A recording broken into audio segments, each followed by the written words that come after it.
Students, subscribe and press the bell icon to never miss a video from 2IITians। बच्चों, work energy power के concept video पाने के लिए join button पर click करें या फिर इस नंबर पर कॉल करें।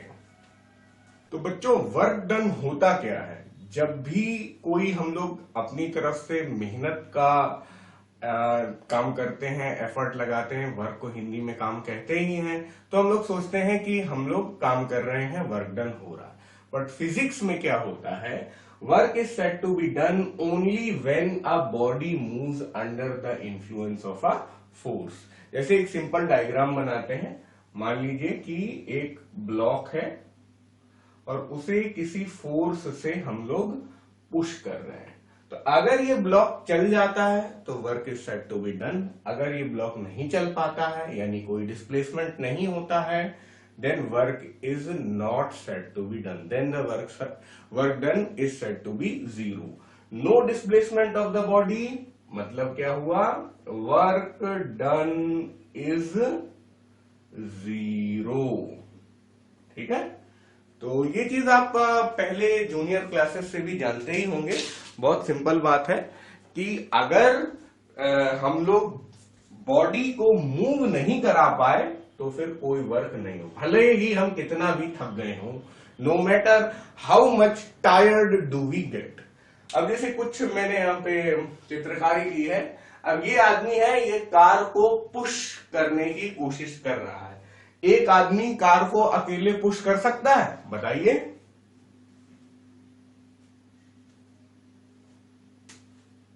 हाँ, कर सकता है ना? एक आदमी, अगर कार बढ़िया है, नई है और बहुत ज्यादा भारी नहीं है, आदमी भी ठीक ठाक स्ट्रांग है, पहियों के बीच में बहुत ज्यादा फ्रिक्शन नहीं है, अच्छी ग्रीजिंग वगैरह सब कुछ हुई है, तो एक आदमी पुश कर सकता है। तो यहां पे वर्क इज डन। ठीक है, यहां पे वर्क इज डन। लेकिन एक आदमी अगर ट्रक को पुश करने की कोशिश कर रहा है तो मेरी समझ में कोई एक आदमी अकेले ट्रक को पुश नहीं कर पाएगा, तो यहां पे वर्क इज नॉट डन। फिर भी लेकिन अगर खली टाइप आदमी हो, बहुत ही ज्यादा सुपर स्ट्रांग हो, हल्क हो, तो वो धक्का अगर दे देगा तो शायद ट्रक चल भी जाए। बट ज्यादा प्रोबेबिलिटी है कि मेरे जैसा मरियल आदमी होगा तो ट्रक को धक्का देगा तो ट्रक नहीं चलेगा। फिर आ जाती है, अच्छा चलो ट्रक शायद चल भी सकता है, लेकिन पक्का है कि दीवार नहीं चलेगी। कोई व्यक्ति, अगर कोई पर्सन वॉल को पुश कर रहा है तो पक्का है कि वॉल नहीं चलेगी। ट्रक जहां तक है कि नहीं चलेगा, और कार तो पक्का चलेगी। तो work is done, work is not done और वर्क इज नॉट डन। तो अगर हम लोगों ने समझ लिया कि वर्क डन हो रहा है, तो वर्क डन कुछ चीजों पे डिपेंड करता है। किन किन चीजों पे डिपेंड करता है? Magnitude of force and displacement produced by the force. ठीक है, तो magnitude of force, force F ये है, और डिस्प्लेसमेंट क्या ले रहे हैं हम लोग? सिंबल S ले रहे हैं। जैसे हम लोगों ने वो पढ़ा था ना बहुत पहले, S is equal to u t plus half AT square. तो वहां पे S को हम लोग क्या करते थे? डिस्प्लेसमेंट मानते थे। ऐसा हम लोगों ने क्लास 9th में पढ़ा था, इक्वेशंस ऑफ मोशंस में। और इक्वेशंस ऑफ मोशन में 3 इक्वेशन होती थी। V is equal to u plus AT, S is equal to u t plus half AT square, V square is equal to u square plus 2AS, है ना? तो उसी S में भी कैपिटल S जो था, वहां पे भी हम उसे डिस्प्लेसमेंट ही मान रहे थे। तो वही नोटेशन हम लोगों ने यहां पे भी यूज किया है। Work done is equal to force into displacement हो जाता है। यहां पे ध्यान रखिएगा, ये क्रॉस नहीं लिखते हैं फॉर्मूले का टाइम, हम लोग F.S लिखते हैं। इसका रीजन अब थोड़ी ही देर में मैं बता दूंगा। F.S डॉट क्यों लेते हैं, क्रॉस क्यों नहीं लेते हैं। अभी फिलहाल आप जान लीजिए, वर्क इज कैसा? Scalar quantity. Work done is a scalar quantity, vector quantity नहीं है। और हम लोग पहले से जानते हैं कि फोर्स जो होती है वो वेक्टर क्वांटिटी होती है, डिस्प्लेसमेंट भी वेक्टर क्वांटिटी होता है, लेकिन वर्क डन स्केलर है, इसीलिए वर्क पे हम लोग एरो नहीं लगा रहे। ठीक है, तो अब क्या किया, इस फोर्स ने इसको धक्का दिया और धक्का हमारा कामयाब हुआ और ये चलते चलते यहां आ गया। ये डॉटेड मैंने इसलिए बनाया है क्योंकि ये इनिशियल पोजीशन है और ये कैसी है, फाइनल पोजीशन है। तो इनिशियल पोजीशन से ये फाइनल पोजीशन में आ गया। हमारी फोर्स जो है सफल रही, फोर्स ने एस डिस्प्लेसमेंट प्रोड्यूस किया। तो अब क्या हुआ, मैग्नीट्यूड ऑफ फोर्स एफ हो गया, displacement produced by the force in the direction of force. मतलब देखो यहाँ पे फोर्स की डायरेक्शन ये है और डिस्प्लेसमेंट की भी डायरेक्शन ये है, तो इस बात को हम लोग जरूर ध्यान रखेंगे। अभी आगे ऐसा भी केस आ जाएगा कि फोर्स हम लोग इस डायरेक्शन में लगा रहे हैं और डिस्प्लेसमेंट किसी अलग ही डायरेक्शन में हुआ जा रहा है, ऐसा भी होगा। तो अब यहां पर जो अपना फॉर्मूला है उसमें W वर्क है, फोर्स F है, डिस्प्लेसमेंट S है। वर्क डन की यूनिट आप लोग बताइए, बताइए। जूल। ओके, फोर्स की न्यूटन है ना, और डिस्प्लेसमेंट की मीटर, डिस्प्लेसमेंट की मीटर। अगर सिंबल में लिखना चाहे तो कैपिटल J, कैपिटल N और मीटर M। ठीक है, तो यहां पे ध्यान रखिएगा जूल और न्यूटन क्या है, साइंटिस्ट के नाम है, इसीलिए जब जूल और न्यूटन को हम लोग यूनिट के रूप में लिखते हैं तो J स्मॉल बनाते हैं, N स्मॉल बनाते हैं, लेकिन जब हम सबका शॉर्ट फॉर्म लेते हैं तो J बड़ा बनाते हैं और न्यूटन बड़ा बनाते हैं। ये सब आप लोग पहले जूनियर क्लासेस में पढ़ चुके हैं। अगर नहीं आता है तो कमेंट्स में बताइए। अब बात आ जाती है कि हम लोग भाई ये जो बॉडी है इंक्लाइंड प्लेन में चढ़ाने की कोशिश कर रहे हैं, फोर्स हम हॉरिजॉन्टली ही लगा रहे हैं। तो हॉरिजॉन्टल फोर्स लगाने में ये बॉडी जो है ऊपर चढ़ जाएगी, है ना। तो ऐसी सिचुएशन में क्या हो रहा है कि फोर्स हम ऐसे लगा रहे हैं लेकिन डिस्प्लेसमेंट ऐसे हो रहा है, एक ये केस है। तो when the direction of applied force and the displacement as produced are in different direction, देखो फोर्स की डायरेक्शन ऐसे है और डिस्प्लेसमेंट की डायरेक्शन ऐसे है, दोनों के बीच में एंगल कितना है, theta. This is the direction of force and this is the direction of displacement.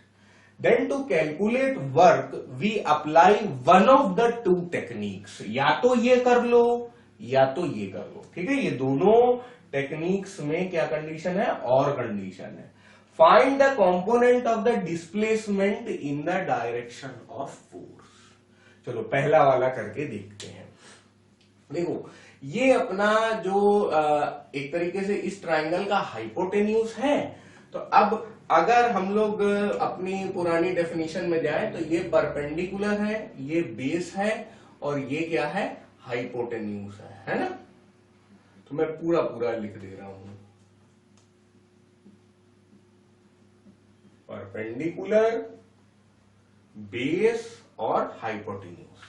तो यार देखो साइन थीटा क्या होता है और कॉस थीटा क्या होता है और टेन थीटा क्या होता है। अगर हम लोग अपना perpendicular upon hypotenuse, base upon hypotenuse, perpendicular upon base, तो हमें अगर ये दिया है, ये दिया हुआ हमें कितना, एस दिया है, और हमें बेस कैलकुलेट करना चाहिए। क्यों बेस कैलकुलेट करना चाहिए, क्योंकि हम लोग डिस्प्लेसमेंट का कंपोनेंट ले लें in the direction of force. Force की डायरेक्शन में हम लोग डिस्प्लेसमेंट का कंपोनेंट ले लेंगे, तो यानी कि बेस की डायरेक्शन में आ जाए, तो क्यों ना हम लोग बेस को ही कैलकुलेट कर लें। तो ऐसा कौन सा ट्रिग्नोमेट्रिक रेशियो है जहां बेस का जिक्र हो और हाइपोटेन्यूज का जिक्र हो। बेस और हाइपोटेन्यूज होना चाहिए, यहां पे नहीं है, यहां पे नहीं है, यहां पे है। कॉस थीटा में बेस और हाइपोटेन्यूज का जिक्र है। तो अब यहां पे हम लोग क्या कर सकते हैं, base is equal to hypotenuse multiplied by cos theta, base is equal to s multiplied by cos theta. तो तो चुपचाप हम लोग बेस को लिख सकते हैं s cos थीटा। बस ये साइन कॉस करने की अब जरूरत है नहीं। क्यों कॉस आया वो मैंने आपको समझा दिया। यानी कि अगर हम लोग इसे s लिख रहे हैं तो अब ये हाइपोटेन्यूज बेस भी समझने की जरूरत नहीं है, इनको भी हटा दीजिए, ये तो आप देख ही चुके हैं।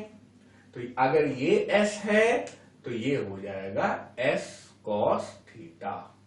बस तो फोर्स इस डायरेक्शन में लगी और डिस्प्लेसमेंट का कंपोनेंट भी इस डायरेक्शन में अगर लिया तो वो कंपोनेंट आ गया s cos थीटा। अगर इस डायरेक्शन में लेते तो कंपोनेंट आ जाता s sin थीटा। तो बस अब यहां पे वर्क डन निकालने में कोई समस्या नहीं आनी चाहिए। F multiplied by component in the direction of force s cos theta.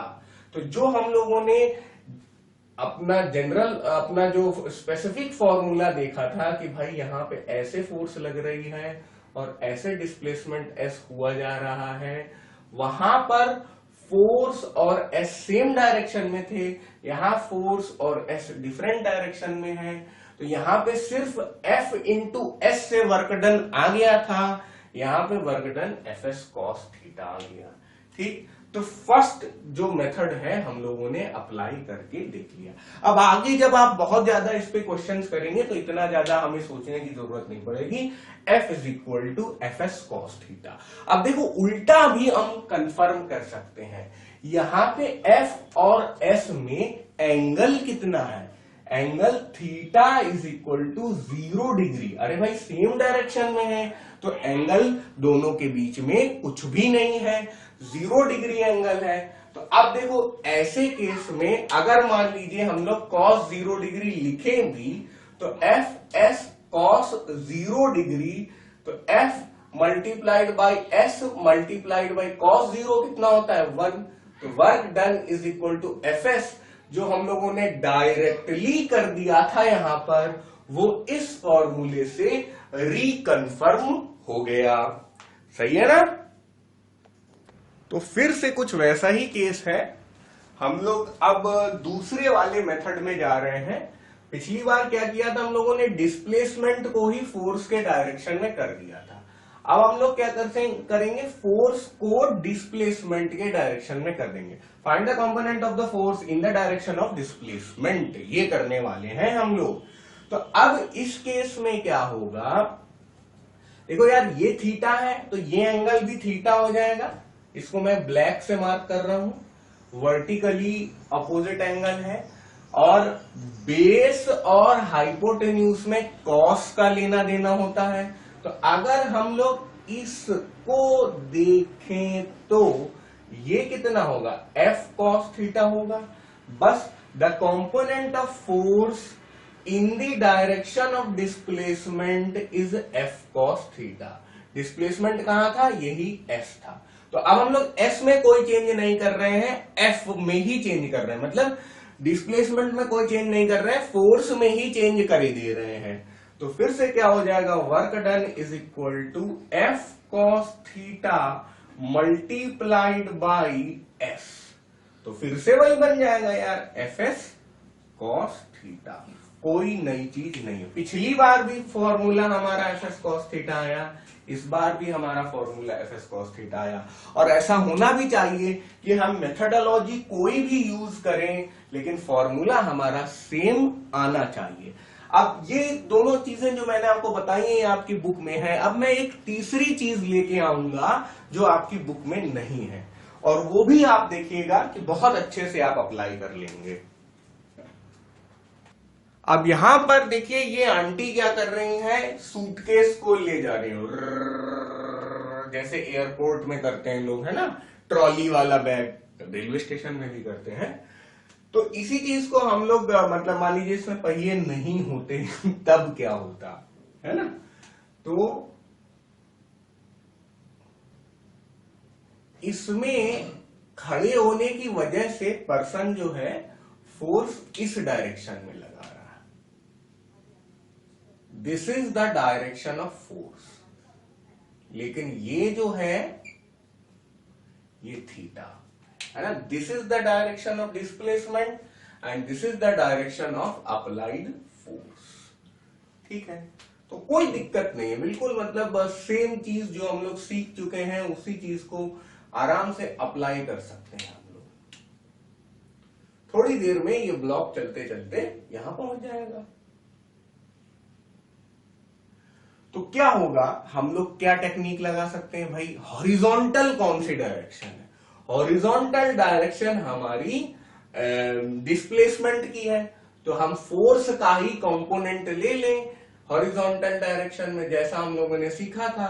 तो ये F होगा और ये जो नया फोर्स का कंपोनेंट आ जाएगा वो हो जाएगा F cos थीटा। तो बस फिर वही बात है, W is equal to F cos theta multiplied by S। Aunty को भगा दे यहां से, W is equal to Fs cos theta, बस बन गया अपना फॉर्मूला, है ना। तो ये टेक्निक आप हमेशा यूज कर सकते हैं और कुछ आपको ज्यादा सोचने की भी जरूरत नहीं है, आएगा यही हमेशा, W is equal to Fs cos theta. तो अब आप ये फॉर्मूला अगर रट भी लेते हैं तो कभी आपको दिक्कत नहीं होगी, और समझना तो हम लोगों ने सीख ही लिया है। तो अब हम लोगों ने तीसरी चीज ऐड कर ली बच्चों, यहां पे work done is equal to the product of magnitude F, पहले से जानते थे, मैग्नीट्यूड ऑफ फोर्स F पहले से जानते थे, मैग्नीट्यूड ऑफ डिस्प्लेसमेंट S हम पहले से जानते थे, लेकिन तीसरी चीज क्या है, cosine of the angle theta between F and S की डायरेक्शंस। तो देखो फोर्स F की डायरेक्शन ये थी, F अपना ये था ना लाल वाला, और डिस्प्लेसमेंट अपना S ये था लाल वाला। अब इसको मतलब ऊपर उठा के यहां अगर पहुंचा दो तो इस डिस्प्लेसमेंट की डायरेक्शन और इस F के डायरेक्शन में बीच में एंगल क्या है, थीटा है। तो इस थीटा का हमें कोसाइन भी लेना पड़ेगा। अब एग्जाम में क्या है, अगर मान लीजिए कहता है state two factors on which work done depends, तो आप F और S लिखाना। स्टेट 3 फैक्टर्स बोले तो आप F और S और थीटा लिखाना। अगर वो 2 या 3 कुछ ना बोले, list the factors on which work done depends, तो आप सेफ खेलिए और तीनों ही लिखकर आइएगा। ये है कि फोर्स और डिस्प्लेसमेंट दोनों वेक्टर क्वांटिटी हैं, और लेकिन वर्क डन एक स्केलर क्वांटिटी है। या इस पर 10th क्लास तक तो बहुत ज्यादा डिस्कशन नहीं होता है, लेकिन फिर भी जो बात आपकी बुक में लिखी उससे थोड़ा सा आगे मैं बताता हूं। ये डॉट और क्रॉस में बहुत अंतर होता है। जैसे कि आप टॉर्क का अगर फॉर्मूला देखें तो वो फोर्स क्रॉस डिस्प्लेसमेंट लिखेगा, ठीक है, और वर्क डन का लिखेंगे तो यहां फोर्स डॉट डिस्प्लेसमेंट है। तो टॉर्क क्या है, नई चीज नहीं है, आप लोग जानते हैं इसे, ये है मोमेंट ऑफ फोर्स, ठीक है। तो ये आप पढ़ चुके हैं, जो कपल वगैरह जब हम लोग पढ़ रहे थे, है ना। तो जब डॉट प्रोडक्ट होता है तो रिजल्ट स्केलर आता है, जब क्रॉस प्रोडक्ट होता है तो रिजल्ट वेक्टर आता है। अभी आप यही ध्यान रखिए। और डॉट प्रोडक्ट और क्रॉस प्रोडक्ट दोनों ही वेक्टर क्वांटिटीज के होते हैं, ठीक है। तो अगर डॉट प्रोडक्ट है तो मैं समराइज करके अच्छे से लिख देता हूं। तो जैसा आपकी स्क्रीन के सामने है कि डॉट प्रोडक्ट जब किया जाता है, एग्जाम्पल ये है, 2 vectors give scalar result. Cross product जब किया जाता है, एग्जाम्पल ये है, 2 वेक्टर्स गिव वेक्टर रिजल्ट। इसीलिए डॉट प्रोडक्ट का एक और नाम होता है स्केलर प्रोडक्ट, और इसीलिए क्रॉस प्रोडक्ट का एक और नाम होता है वेक्टर प्रोडक्ट। अब आ जाते हैं कुछ स्पेशल केसेस में। यहां पे देखिए फोर्स जो है वो इस डायरेक्शन में लग रही है, और अपना ब्लॉक जो है इस फोर्स की वजह से चलते चलते यहां से यहां आ जा रहा है ना। तो ये initial position of the block है, ये final position of the block है। और यहाँ पे इसने कुछ डिस्प्लेसमेंट s किया होगा। तो ये जो डिस्प्लेसमेंट है उसको हम लोग वेक्टर s से डिनोट कर रहे हैं। ज्यादा वेक्टर की आपको चिंता नहीं करनी जब तक आप 10th में है तो, लेकिन ठीक है चलो ये वेक्टर हटा ही देते हैं आपको दिक्कत ना करे। देखिए क्या होता है, एक और बात मैं बता दूं, जैसे आप लिखते हैं f डॉट s, इसकी जगह आप ये लिख दें एफ एस कॉस थीटा, तो फिर आपको वेक्टर की चिंता करने की जरूरत नहीं होती। अब यहाँ पे ये कैसा केस है जहां पे डिस्प्लेसमेंट की भी वही डायरेक्शन है और फोर्स की भी वही डायरेक्शन है, इसीलिए मैं यहाँ पे लिख रहा हूं displacement and force in the same direction.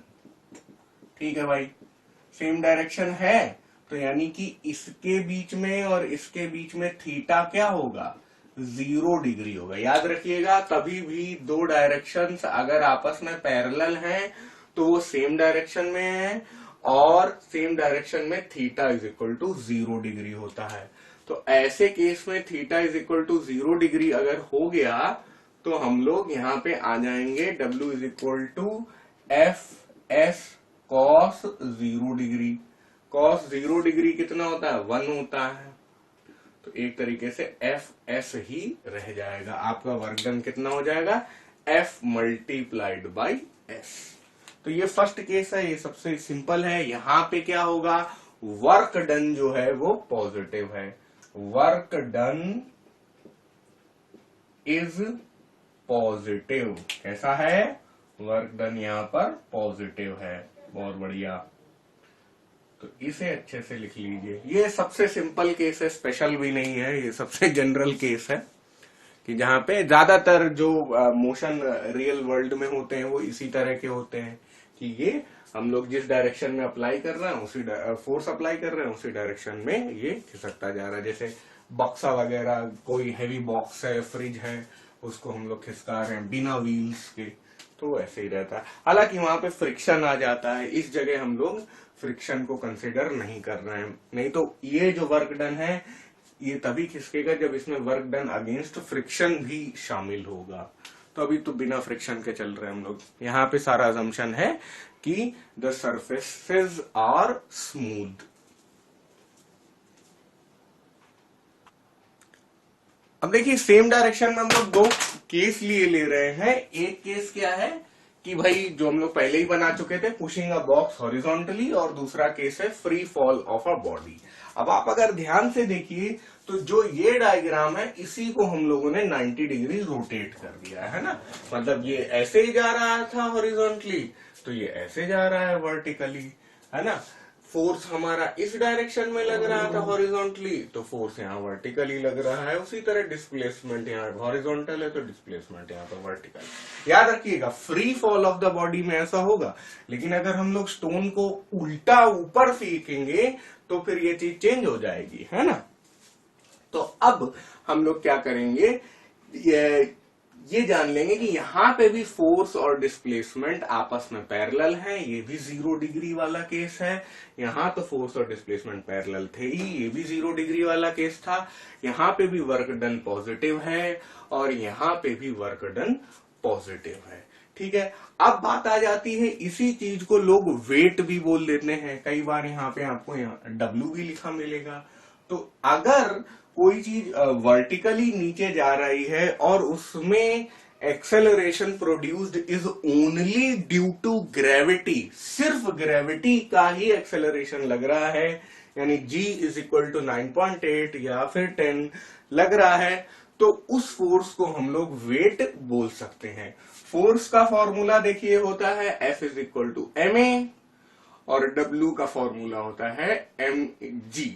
तो अगर ये G जो है वो A के इक्वल हो जा रहा है या A G के इक्वल हो जा रहा है तो F और W में कोई डिफरेंस नहीं रह जाता। तो आप चाहे यहाँ पे आप बोल दीजिए F is equal to MA, यहाँ पे W is equal to MG बोल दीजिए, लेकिन वर्क डन यहाँ पे निकालेंगे। अगर चलो लिख लेते हैं work done is equal to MA into S, है ना, और यहाँ पे वर्क डन क्या हो जाएगा mg इंटू S, तो कोई फर्क नहीं पड़ेगा, है ना।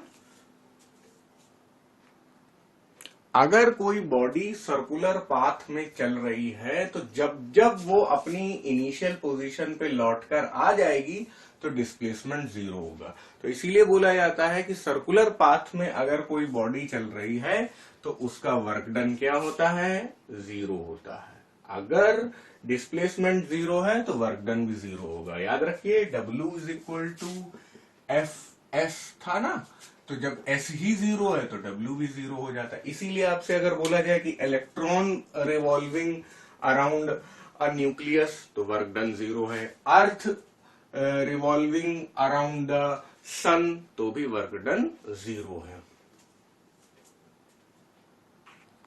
तो ये अपना कुली थोड़ी देर में चलते हुए इस तरफ आ गया है। ठीक है, कुली को तो लग रहा है कि हाँ हम लोग वर्क डन काफी बढ़िया अच्छे से कर रहे हैं।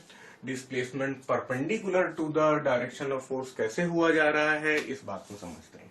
देखिए, जैसे मान लीजिए कि कोई लोड मैं अपने सर पे रखता हूं, जैसे मान लीजिए मैं ये करता हूं, तो जब भी ये लोड मेरे सर पे रखा हुआ है तो मेरा सर इसको ऊपर की तरफ पुश कर रहा है और ये मेरे सर को नीचे की तरफ पुश कर रहा है। और जब एक इक्विलिब्रियम होता है तभी ये बॉडी तभी ये उस अपने पॉइंट पर स्टेबल रहता है। यानी कि the box is pushing the head downwards while the head is pushing upwards। समझे ना? Red colour is the force by the head of the coolie, black colour is the force by the box on the coolie. ठीक है, तो दोनों ही में ये मान लीजिए आप F मान लीजिए और ये आप W मान लीजिए। W वही है जो हम लोग पहले से जानते हैं, W is equal to mg। इस तरह से हम लोग ये बोल सकते हैं F is equal to W is equal to mg। तो हम लोग आराम से बोल सकते हैं ये जो रेड वाला फोर्स है ये F is equal to mg है। ठीक है, क्योंकि वो पूरे बॉक्स के लोड को अपना कुली सह रहा है। ऐसी स्थिति में क्या होगा कि ये काफी दर्द सह रहा होगा और ये दर्द सहते सहते इस डायरेक्शन में चल रहा है। इस डायरेक्शन में चलते चलते यहां पहुंच गया तो आप देखिए कि इसका डिस्प्लेसमेंट कैसा हुआ, ऐसा। अब फोर्स ऐसे लग रही है, डिस्प्लेसमेंट ऐसे लग रहा है, फोर्स ऐसे लग रही है, डिस्प्लेसमेंट ऐसे लग रहा है। दोनों के बीच में कितना एंगल है, 90 डिग्री। दोनों के बीच में कितना एंगल है, 90 डिग्री। इसीलिए हम लोग बोल रहे हैं कि the displacement is perpendicular to the direction of force. ऐसे केस में वर्क डन क्या हो जाएगा, f s cos theta, theta is equal to 90 degree. F s cos 90 क्या होता है बच्चों, जीरो होता है। तो वर्क डन कितना हो जाएगा, जीरो हो जाएगा। आप यहां लिख दीजिए कॉस 90 डिग्री अगर तो ज्यादा अच्छा रहेगा। Work done f s cos 90 degree, Fs multiplied by 0, W is equal to 0। इस तरह लिखें ज्यादा अच्छा होगा। तो इस तरह से जब कुली कोई लोड लेकर पैदल चल रहा है तब भी वर्क डन जीरो है। कुली अगर लोड लेके दौड़ रहा है तब भी वर्क डन जीरो है। कुली अगर लोड लेकर खड़ा हुआ है तब भी वर्क डन जीरो है। अगर ये अपनी जगह खड़ा है तब तो S ही जीरो हो जाएगा। तो फिर F multiplied by 0 into cos 90 तब भी जीरो हो जाएगा, है ना। अब इसी में एक और केस है, body moves in a circle in a horizontal plane. तो असली में तो ये मतलब इस तरह है, हॉरिजॉन्टल मतलब ऐसा है जैसे कि आप अगर इसे देखें तो ये वर्टिकल सर्कल है ना, और ये हॉरिजॉन्टल सर्कल हो गया। तो ये कुछ इस तरह है ना, बॉडी अपनी ऐसे ऐसे चल रही है। यानी कि हॉरिजॉन्टल प्लेन में चलने का मतलब है कि ग्रेविटी जो है कहीं पे भी एक्ट नहीं कर रही है। एक बॉल ले लिए आप और टेबल पे उसे ऐसे गोल गोल घुमा रहे हैं। ठीक है, तो इसमें क्या हो रहा है, अगर स्ट्रिंग से बंधी हुई है तो मैं तब भी इसको, आपकी आंख जो है यहाँ ऊपर से देख रही है, ठीक है, ऊपर से देख रही है, तो ये हॉरिजॉन्टल सर्कल जो है अब ऐसा दिखाई दे रहा है। ठीक है, ये जो पॉइंट ए था, ये पॉइंट ए यहाँ आ गया। ठीक है, तो समझने में ये ऐसा ज्यादा अच्छा लगता है, ये समझ में नहीं आता ये अंडा टाइप क्या बना हुआ है। तो ये फिर भी वर्टिकल सर्कल बना हुआ है, लेकिन मैं कह रहा हूं कि ये हॉरिजॉन्टल टेबल अपनी ऐसी है ना, ये व्हाइट बोर्ड अपनी टेबल है और ये ऐसा है, और ग्रेविटी इस डायरेक्शन में। अब आई थिंक आपको समझ में आ रहा है, असली में ग्रेविटी इस डायरेक्शन में होती है, तो हम लोगों ने टेबल को ही ऐसे कर दिया है। अब इस केस में क्या होगा, जो आपका सेंट्रीपिटल फोर्स है वो इस डायरेक्शन में, और जो आपका मोशन है, डिस्प्लेसमेंट वेक्टर है, वो इस डायरेक्शन में। तो हमेशा एस और एफ के बीच में एंगल 90 डिग्री हो रहा है। फिर हम लोग कह सकते हैं displacement is perpendicular to the direction of force, और जैसे ही परपेंडिकुलर की बात आई तो कॉस 90 डिग्री यानी कॉस 90 डिग्री 0, यानी कि वर्क डन 0 फिर से हो गया। तो अगर बॉडी हॉरिजॉन्टल सर्कल में है तो हमेशा वर्क डन 0 होगा, और वर्टिकल सर्कल में है तब जैसे ही वो लौटकर अपने ओरिजिनल पॉइंट में आ जाएगी, इसलिए भी वर्क डन 0 होगा। तो बच्चों वर्क डन 0 कब कब हो सकता है, तो वो हम लोग फॉर्मूले से ही समझ सकते हैं। कैसे, W is equal to f s cos theta. ठीक है, एफ ही 0 हो जाए यानी फोर्स ही 0 हो गई तो वर्क डन 0 हो जाएगा, डिस्प्लेसमेंट 0 हो जाए तो वर्क डन 0 हो जाएगा, कॉस थीटा 0 हो जाए तो वर्क डन 0 हो जाएगा। लेकिन कॉस थीटा 0 होने का मतलब क्या है, यानी theta is equal to 90 degree है। तो when the displacement and the force are perpendicular to each other, in that case work done is 0. If the displacement itself is 0, then the work done is 0. If the force is 0, then also the work done will be 0. अगर यार तीन में से मतलब अकेला कोई 0 है तब भी वर्क डन 0 है, दो दो के पेयर में 0 है तब भी हो जाएगा, तीनों 0 है तब भी 0 हो जाएगा। तो ये तो मतलब कोई नई चीज नहीं है, 0 0 0। अकेले अकेले तब भी वर्क डन 0, दो दो में तब भी वर्क डन 0, तीनों एक साथ 0 तब भी वर्क डन 0। तो ये बेकार की बात है, कोई बहुत नई बात नहीं। लेकिन हाँ, conditions for work done to be 0, तो इसको आपको ऐसे ही 3 में लिखना चाहिए। अब थर्ड केस सबसे इंपॉर्टेंट है, मतलब सबसे ज्यादा ऐसा एग्जाम में आने वाला है कि displacement is in a direction opposite to the force. यहां पे क्या होगा बच्चों कि जो फोर्स की डायरेक्शन है उसके ऑपोजिट डायरेक्शन में डिस्प्लेसमेंट होगा। यानी कि अब इन्हें अगर अगल बगल रखा जाए तो फोर्स यहां है और डिस्प्लेसमेंट यहां है, तो इनके बीच में हम लोग एंगल कैसे देखेंगे, ऐसे एंटी क्लॉकवाइज डायरेक्शन में, और इसीलिए हम लोग बोलते हैं theta is equal to 180 degree. Vector को बच्चों एक खिसकाया जा सकता है, जैसे ये फोर्स है और ये ऐसा है तो इसको ऐसे खिसका के इधर लिया है, तो वही फोटो मैंने यहां बना दी। ठीक है, तो displacement is in a direction opposite to the force. अब देखते हैं कैसे। देखिए यहां पर फ्रिक्शन वाला आपकी बुक में एग्जांपल बनाया है और वो लोग बिना किसी डायग्राम के ही सब कुछ कर देते हैं। तो यहाँ पे फोर्स तो देखिए जो अप्लाइड फोर्स है वो इस तरफ है, मतलब हम लोग जो रस्सी से इसको खींच रहे हैं या यहाँ से पुशिंग कर रहे हैं, ये तो एफ हो गया, ये हमारा अपनी तरफ से अप्लाइड फोर्स है। लेकिन जैसे ही हम लोग इस डायरेक्शन में लगाएंगे, क्योंकि ये सरफेस रफ है, तो एक रेड कलर का फ्रिक्शन फोर्स ग्राउंड में लगने लगेगा। जाहिर है कि जब ये जीत जाएगा, ये फोर्स अप्लाइड फोर्स जब फ्रिक्शन फोर्स से जीत जाएगा तो ये आगे चलने लगेगा। लेकिन ये चल आगे रहा है और फ्रिक्शन फोर्स पीछे लग रहा है, तो इसलिए अगर सिर्फ इस फोर्स की बात करें तो ये फ्रिक्शन फोर्स इधर है और हमारा डिस्प्लेसमेंट ये चल के मान लीजिए इस तरफ आ गया। नई पोजीशन भी मैं बना देता हूं, ये चल के इधर आ गया, तो ये जो डिस्प्लेसमेंट है हमारा इस डायरेक्शन में रहा, डिस्प्लेसमेंट इस डायरेक्शन में रहा। तो एक तरीके से ये वही वाली बात हो गई कि इस बार मैंने फोर्स इधर बना दिया, डिस्प्लेसमेंट इधर बना दिया, तो भी ये जो फोर्स से नापा जाएगा तो 180 डिग्री यहां से हो जाएगा। ठीक है, तो यहां पर displacement and force are in the opposite direction. तो अब अगर वर्क डन की बात करेंगे, यहां याद रखिएगा ये वाला फोर्स नहीं लेंगे वर्क डन में लेने में, this is work done by the friction. यहां पे मैं इसको ऐसे WF लिखे दे रहा हूं। Work done by the friction will be friction force multiplied bye S multiplied by cos 180 degree, है ना। अब ये क्या हो जाएगा, cos 180 डिग्री -1 होता। अब ये चीज आपको नहीं आती होगी, जब तक आप 10th में रहेंगे तब तक आपको रटना ही पड़ेगा कि cos 180 डिग्री -1 होता। जब आप 11th में जाएंगे तो आप ग्राफ वगैरह समझेंगे तो बिल्कुल आराम से उसका रीजन भी समझ में आ जाएगा।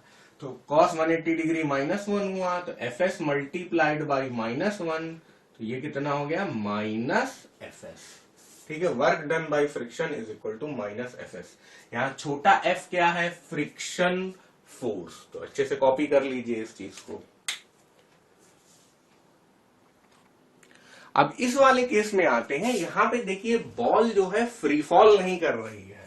यहां पे बोल रहे हैं बॉल या stone is thrown vertically upwards. Ball is thrown vertically upwards, vertically upwards. ठीक है, तो ऊपर जब जा रहे हैं, याद रखिएगा कि चाहे बॉल ऊपर फेंक रहे हो, चाहे नीचे फेंक रहे हो, चाहे हॉरिजॉन्टली फेंक रहे हो, चाहे एंगल में फेंक रहे हो, अपनी ग्रेविटी जो है वो हमेशा नीचे की ही डायरेक्शन में होती। इन एनी केस बॉल अगर टेबल पे भी रखी है, still the gravity is vertically downwards. तो वर्टिकली डाउनवर्ड्स है तो यहां पे फोर्स कैसी लग रही होगी, ये इनिशियल पोजीशन तो बॉल की ये है ना, तो ये mg लग रही होगी force, W is equal to mg या force is equal to mg। थोड़ी देर में बॉल अपनी यहां आ गई तब भी mg ही लग रही है, और थोड़ी देर में बॉल अपने हाईएस्ट पॉइंट में आ गई तब भी mg ही लग रही। हर केस में फोर्स नीचे की ही तरफ है। यहां पे भी जैसे मतलब बीच कोई इंटरमीडिएट पोजीशन बना लेते तो यहाँ पे भी फोर्स इसी डायरेक्शन में होती, यहाँ पे भी फोर्स इसी डायरेक्शन में होती।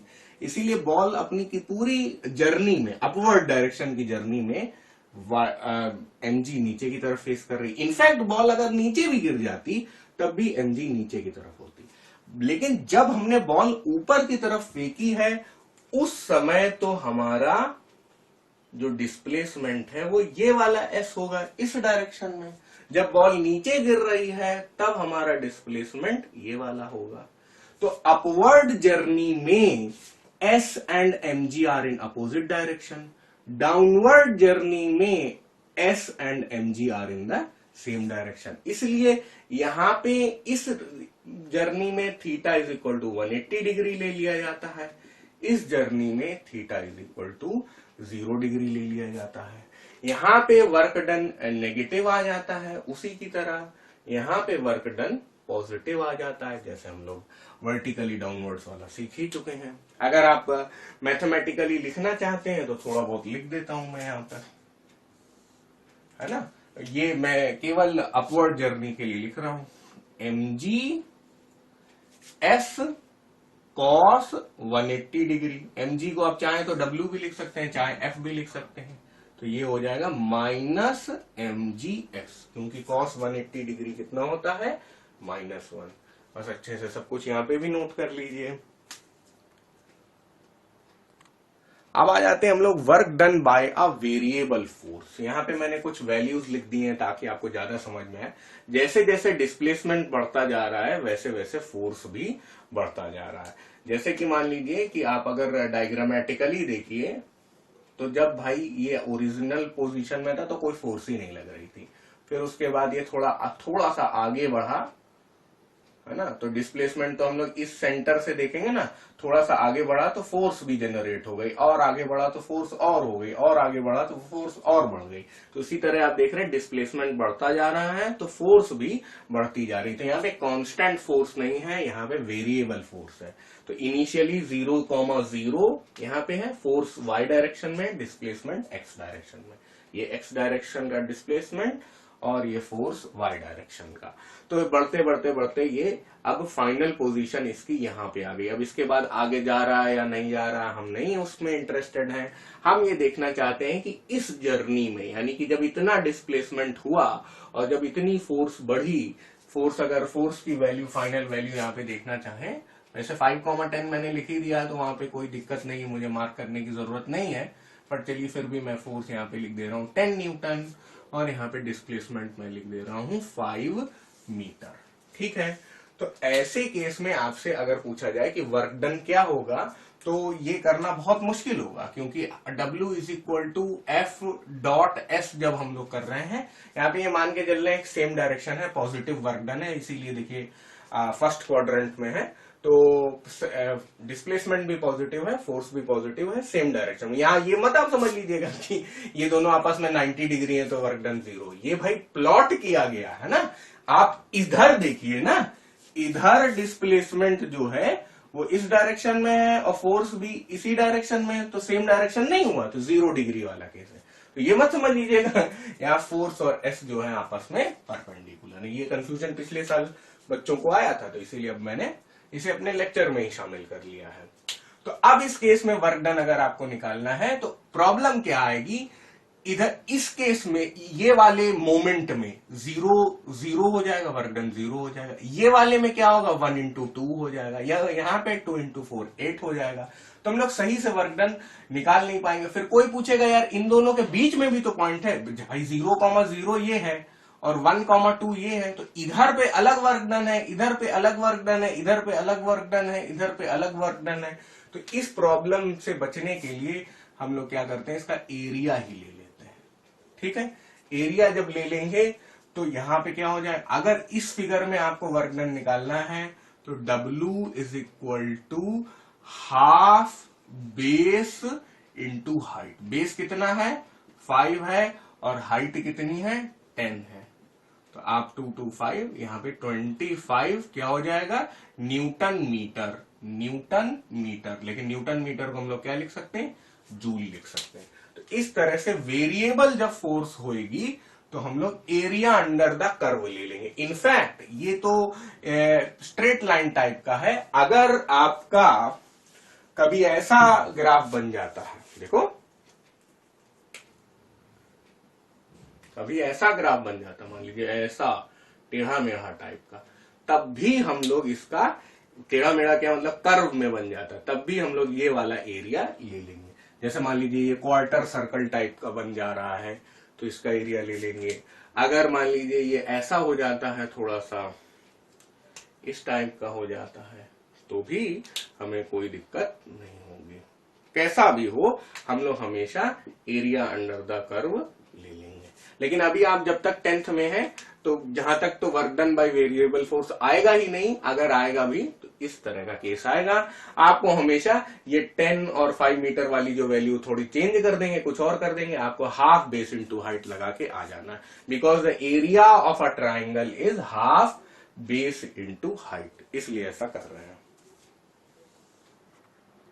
उसी केस को हम लोगों ने चेंज कर दिया। अब work done bye a constant force है, यानी कि जब 0 पे है तब भी 0,10 है, और जब 5 में है तब भी 5, 0,10 कहां है, ये। तो फोर्स जो हमारी हमेशा 10 न्यूटन ही मेंटेन्ड है।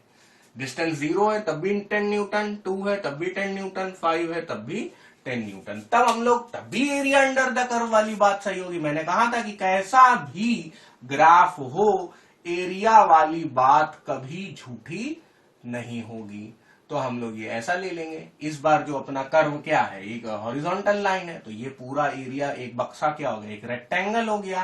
एरिया ऑफ अ रेक्टेंगल मतलब लेंथ इंटू ब्रेथ। लेंथ कितनी है, 5 मीटर, ब्रेथ कितनी है, 10 न्यूटन।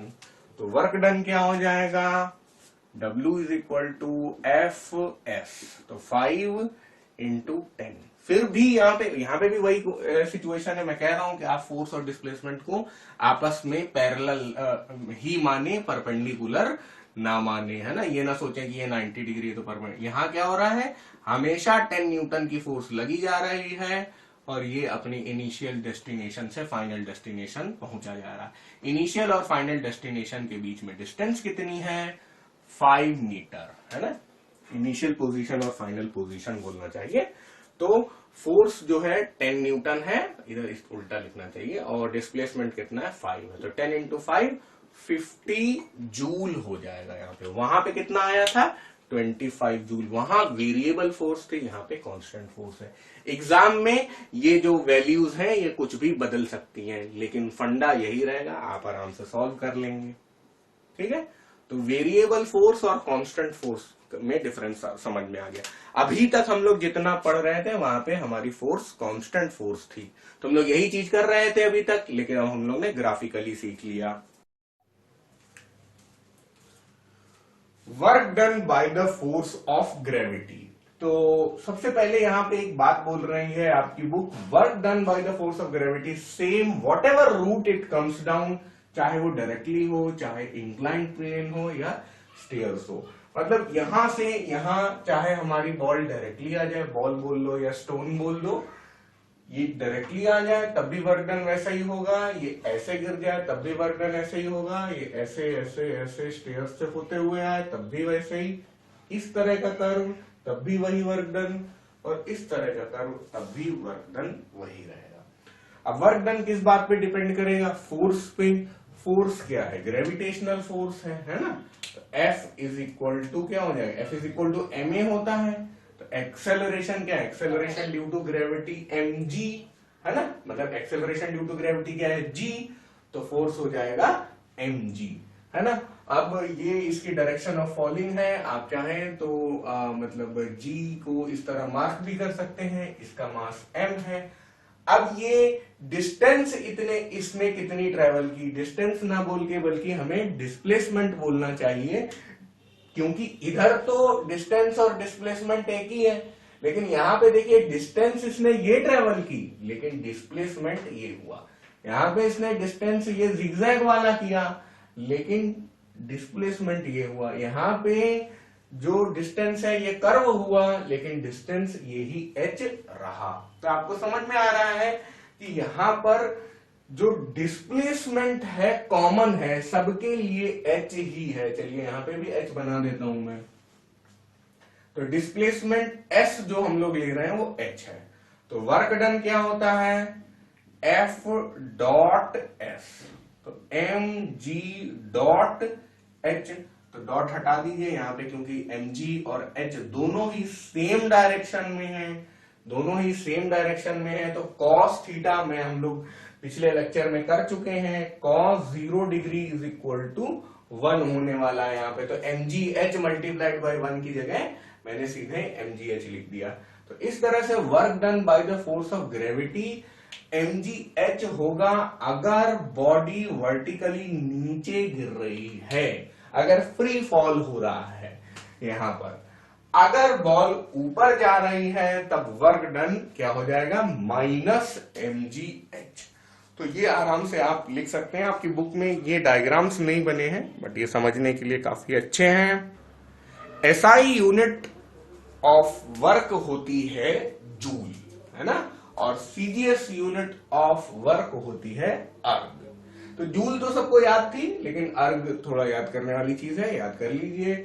वर्क का जो फॉर्मूला है फोर्स इनटू डिस्प्लेसमेंट, तो उसी तरह जूल जो होगा, 1 जूल कब वर्क माना जाएगा? जब 1 न्यूटन की फोर्स किसी चीज को डिस्प्लेस कर दे, कितनी? 1 मीटर के बराबर। 1 joule of work done is 1 joule of work is said to be done when a force of 1 Newton can move a body by a distance of 1 meter। उसी तरह अगर अर्ग की बात करें तो 1 अर्ग is the work done when a force of 1 dyne, अरे डाइन भूल गए क्या?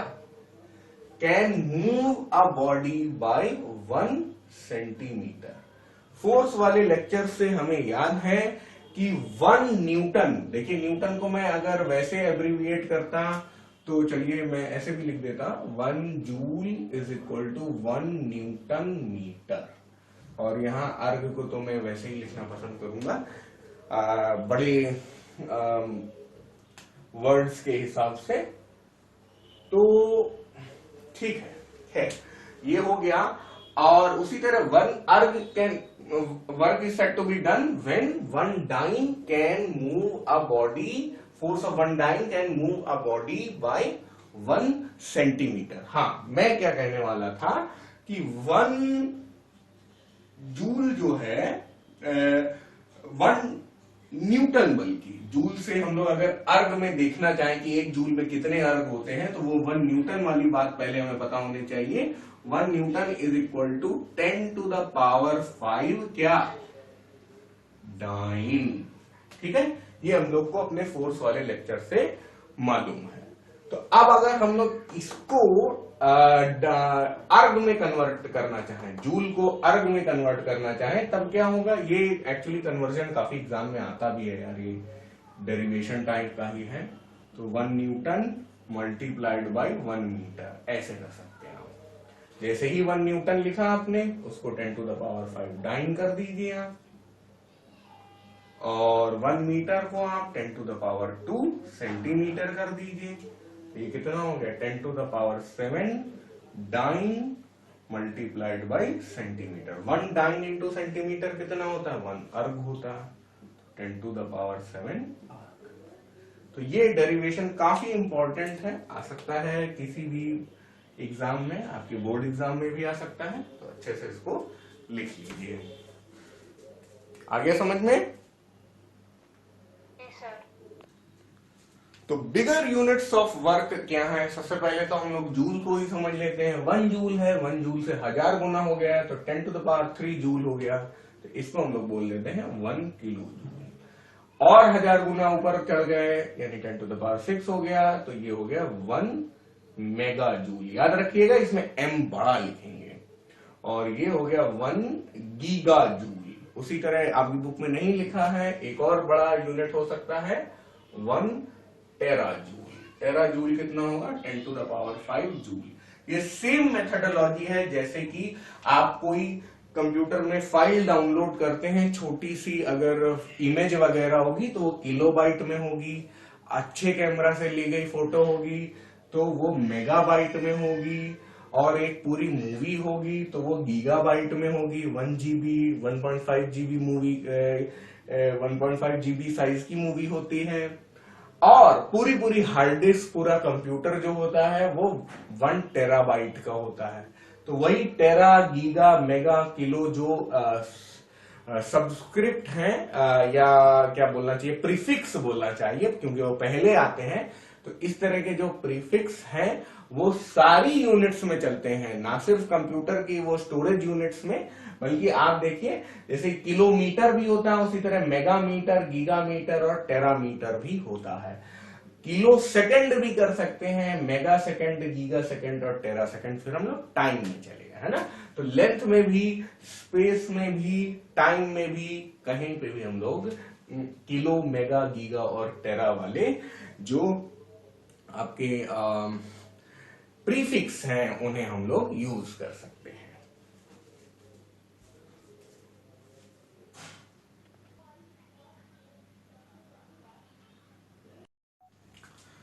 Power is equal to work upon time. तो इसको एब्रीविएशन में हम लोग लिखते हैं P is equal to W/T। कोई यहाँ पे एरो नहीं लगा है, और क्यों नहीं लगा है, because power is a scalar quantity. देखिए, दो वेक्टर अगर डॉट प्रोडक्ट लेते हैं तो भी वो स्केलर क्वांटिटी ले लेते हैं, और कभी भी स्केलर क्वांटिटीज का आपस में इंटरेक्शन होगा तो रिजल्ट स्केलर ही आएगा। वेक्टर भी डॉट प्रोडक्ट करके स्केलर ले आते हैं, लेकिन स्केलर तो हमेशा स्केलर ही लाएंगे। तो याद रखिएगा, वर्क क्योंकि स्केलर है, टाइम भी स्केलर है, तो स्केलर इंटरएक्शन हमारे पावर को स्केलर बना दिया। So power is a scalar quantity. Power is directly proportional to work done, या आगे आप देखेंगे एनर्जी अपॉन टाइम भी लिख देते हैं। तो power is directly proportional to energy consumed या एनर्जी इनपुट, और power is directly proportional to 1/t, यानी इसे हम लोग पढ़ेंगे power is inversely proportional to time. अब एक एग्जांपल से इस बात को समझते हैं। मान लीजिए कि ब्रिक्स उठाने हैं, ब्रिक्स उठाकर, ब्रिक्स का एक ढेर यहां रखा हुआ है और इसे ले जाकर 100 मीटर्स दूर वही ढेर को ले जाना है।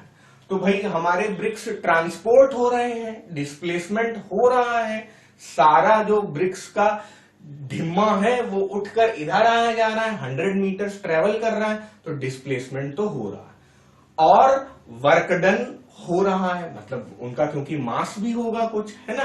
तो सारा जो अपना ब्लॉक ऑफ ब्रिक्स है वो शिफ्ट होकर इधर आया जा रहा है, तो वर्क डन हो रहा है। अब वर्क डन यहां पे हो रहा है तो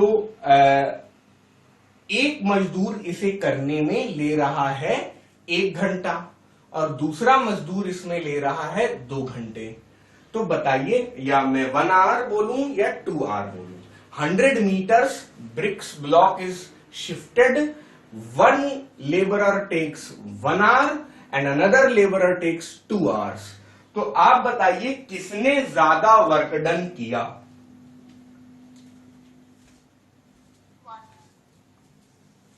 1 आवर वाले ने ज्यादा वर्क डन किया या 2 आवर वाले ने? जल्दी बोलें।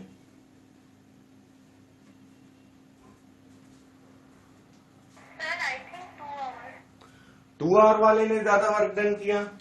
चलिए मैं इसे फोटोग्राफ से समझाने की कोशिश करता हूं। हम लोग यहां पर ब्रिक्स का ब्लॉक लिए थे,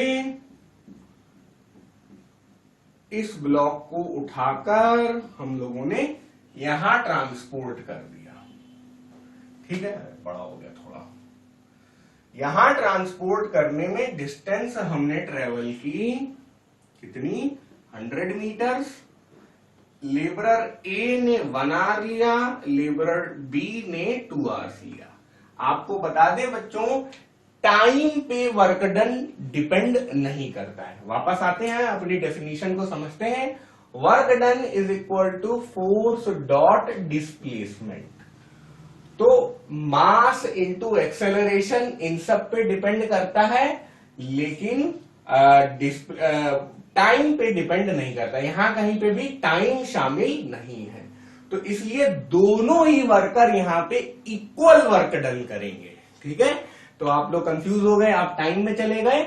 टाइम कोई कितना भी खर्च करे, लेकिन अगर इसे उठा के यहां तक रखा गया है तो दोनों ने इक्वल वर्क डन किया। अब इसी तरह इसको उठा के ये छत पे चढ़ा दें, तब भी mgh वाली बात आ जाएगी, तब भी उतना ही वर्क डन होगा, ठीक है।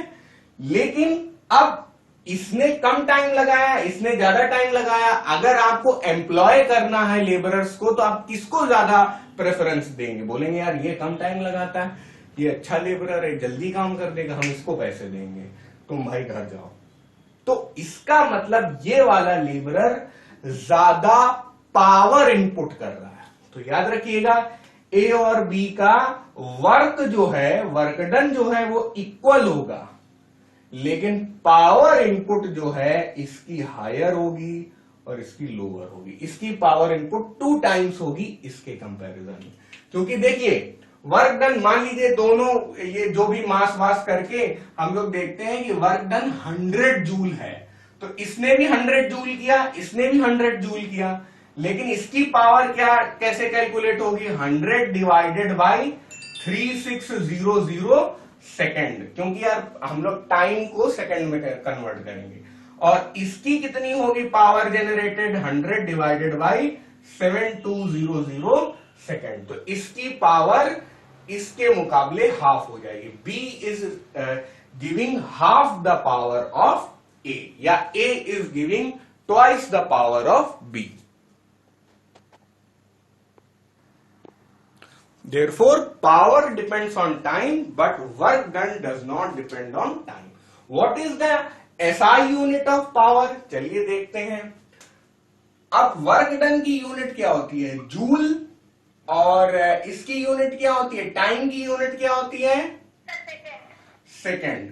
तो यानी कि पावर की यूनिट हो गई जूल पर सेकेंड। तो अब जूल पर सेकंड बोलने में हमें अच्छा नहीं लगता है, इसलिए हम लोग एक नया नाम दे देते हैं वॉट।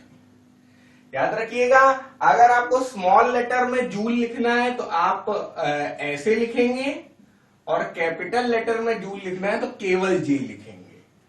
ऐसा लिखना गलत हो जाएगा और ऐसा लिखना भी गलत हो जाएगा। किसी भी साइंटिस्ट के नाम पे कोई यूनिट अगर रखी जाती है तो सिंगल लेटर में उसे कैपिटल रखते हैं और फुल नेम में उसे स्मॉल रखते हैं, ये याद रखिएगा। तो जूल ऐसा लिखना सही है, जूल ऐसा लिखना सही है, जूल ऐसा लिखना गलत है और ऐसा लिखना भी गलत है। उसी तरह वॉट ऐसा लिखना सही है या गलत है?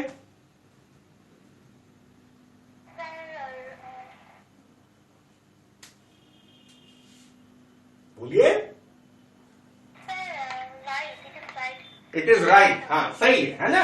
जूल वॉट ऐसा लिखना सही है और वॉट ऐसा लिखना भी सही है, बट वॉट ऐसा लिखना गलत हो जाएगा। ठीक है, तो इन सब बातों का आप ध्यान रखिएगा। तो what is the unit of power? The unit of power is what. याद रखिएगा, ये वॉट है और आप कंफ्यूज मत होइएगा, ये वर्क डन है ना। तो ये W का ये W जो है वर्क की वजह से आ रहा है, ये W जो है वॉट की वजह से आ रहा है। ये W एक यूनिट है और ये W जो है फॉर्मूले का एब्रीविएशन है, यानी वर्क का शॉर्ट फॉर्म है। SI unit is what. ठीक है, अच्छा CGS यूनिट क्या होती है बताइए?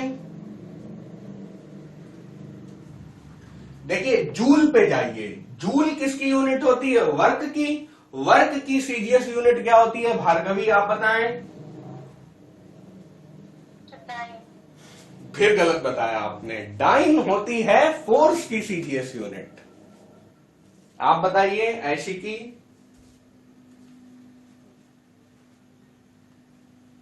ओके चलिए मैं ही बता देता हूं, अर्ग होती है। ठीक है, अर्ग होती है वर्क डन की CGS यूनिट, इसीलिए CGS यूनिट पावर की क्या हो जाएगी? अर्ग पर सेकेंड। ठीक है, अब मैकेनिकल यूनिट क्या होती है? उसी को इंपीरियल यूनिट भी बोलते हैं, वो होती है हॉर्स पावर। ये बहुत पूछा जाता है एग्जाम में, हॉर्स पावर। तो 1 horse power is equal to 746 watt. ये जरूर याद रख लीजिएगा, 1 horse power is equal to 746 watt. 1 HP is equal to 746 watt. घर में पंप वगैरह खरीदते हैं तो उसकी यूनिट भी हॉर्स पावर में कई बार आपको देखने को मिलेगी।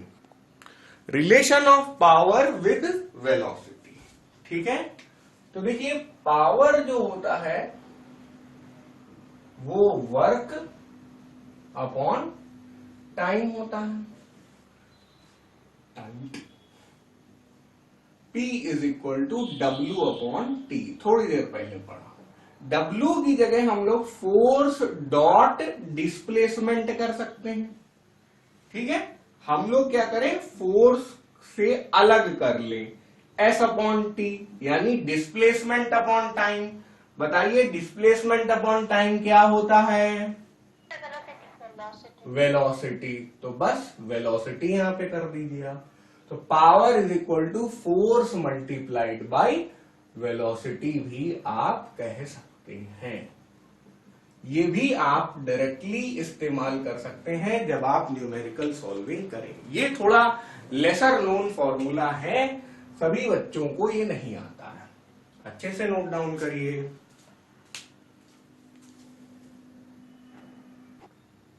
तो यूनिट्स ऑफ पावर में अगर हम लोग आते हैं तो ये तो SI यूनिट हो गई, जूल पर सेकंड बोले या वॉट बोले, लेकिन अब और यूनिट्स हम लोग बना सकते हैं। कैसे? गीगावॉट। ठीक है, गीगावॉट को अगर हमें रिप्रेजेंट करना होगा तो हम लोग GW लिखेंगे। फिर आ जाता है मेगावॉट। मेगावॉट बच्चों आपने बहुत सुना होगा जब हाइड्रो इलेक्ट्रिक पावर प्लांट बनता है या कोई कोल फायर्ड पावर प्लांट बनता है, तो गवर्नमेंट जो होती है वो उसकी capacity, power generating capacity megawatt में बताती है। गीगावाट का कोई भी लगा नहीं पाया अभी तक, ठीक है। फिर आ जाता है किलोवाट। किलोवाट KW, याद रखिएगा किलोवाट जो है वो पावर की यूनिट है, लेकिन किलोवाट आवर जो है वो एनर्जी की यूनिट है। कंफ्यूज नहीं होना। फिर से, kilowatt is the unit of power and kilowatt hour या are is the unit of energy. और उसके बाद इसी सीरीज में मैं वॉट को भी अलग से हाईलाइट करके लिख देता हूं रेड कलर से, और उसके बाद आप टेबल को कंप्लीट कर सकते हैं, क्योंकि ये वॉट फैमिली चल रही है। अच्छा, हु वॉज जेम्स वॉट, नाम सुना है आपने? नहीं सुना? James Watt was the person who had invented steam engine. भाप के इंजन की खोज की थी जेम्स वॉट ने। तो माइक्रोवॉट, ठीक है, याद रखिएगा। माइक्रोवॉट का सिंबल ये ऐसा है, मतलब यू जैसा बनाते हैं और फिर ऐसा खींच देते हैं, ठीक है। Gigawatt, megawatt, kilowatt, milliwatt, microwatt. अब कन्वर्जन कैसे, इसको भाई वॉट में तो यहां तो 10 टू द पावर 0 ही चल रहा है ना, तो ये कैसे होगा, 1 kW is equal to 10 to the power 3 watt, ठीक है। यहां तो फिर एक ही बात है कि 1 वॉट इज इक्वल टू, ये तो नॉर्मल बात मैं लिख रहा हूं, यहां पे 10 टू द पावर 0 वॉट आएगा, लेकिन एक पैटर्न आपको दिखेगा। 1 megawatt is equal to 10 to the power 6 watt. 1 gigawatt is equal to 10 to the power 9 watt. उसी तरह 1 milliwatt is equal to 10 to the power -3 watt, और 1 microwatt is equal to 10 to the power -6 watt. तो आपको pattern दिखाई दे रहा है, मैं बताता हूं पैटर्न, देखिए, -6, -3, 0, 3, 6, 9, यानी कि पावर्स में जो है 333 का डिफरेंस चल रहा है। इसका मतलब अगर हम लोग यहां से यहां गए तो हम 10 टू द पावर 3 टाइम्स बढ़ गए, हम यहां से यहां गए तो हम 10 टू द पावर 9 टाइम्स बढ़ गए। अगर हम लोग यहां से यहां गए तो हम 10 टू द पावर 6 टाइम्स घट गए या कम हो गए, तो हम लोग उसको 10 टू द पावर -6 टाइम्स बोल सकते हैं। नीचे जा रहे हैं तो कम हो रहे हैं, ऊपर जा रहे हैं तो बढ़ रहे हैं। इसीलिए 1 किलोवाट में 1000 वॉट होते हैं। अगर कोई पूछे कि 1 मेगावाट में कितने किलोवाट होते हैं, तो आप क्या बोलेंगे, 1 megawatt is equal to how many kilowatt, बोलिए। 10 to the power 3, 10 to the power +3 बोलिए, ठीक है। अभी बीच में आप शायद माइनस बोल रहे थे, ठीक है ना। तो ये ऊपर जितना जाते जाएंगे उतने बड़े बड़े होंगे, और नीचे जितना चाहते जाएंगे उतने छोटे होते जाएंगे। तो ये सारी यूनिट्स जो हैं ये पावर की हैं। और एक और यूनिट जो हम लोग मिस ना करें वो है horse power. 1 horse power is equal to कितने वॉट, 746 वॉट। अच्छा, अब मेरा सवाल कि 1 हॉर्स पावर में कितने किलोवाट होते हैं और 1 किलोवाट में कितने हॉर्स पावर होते हैं। ये दो अलग अलग सिस्टम्स में हम लोग एक दूसरे को कैलकुलेट करने की कोशिश कर रहे हैं। हालांकि ये दोनों ही सवाल काफी ज्यादा पूछे जाते हैं।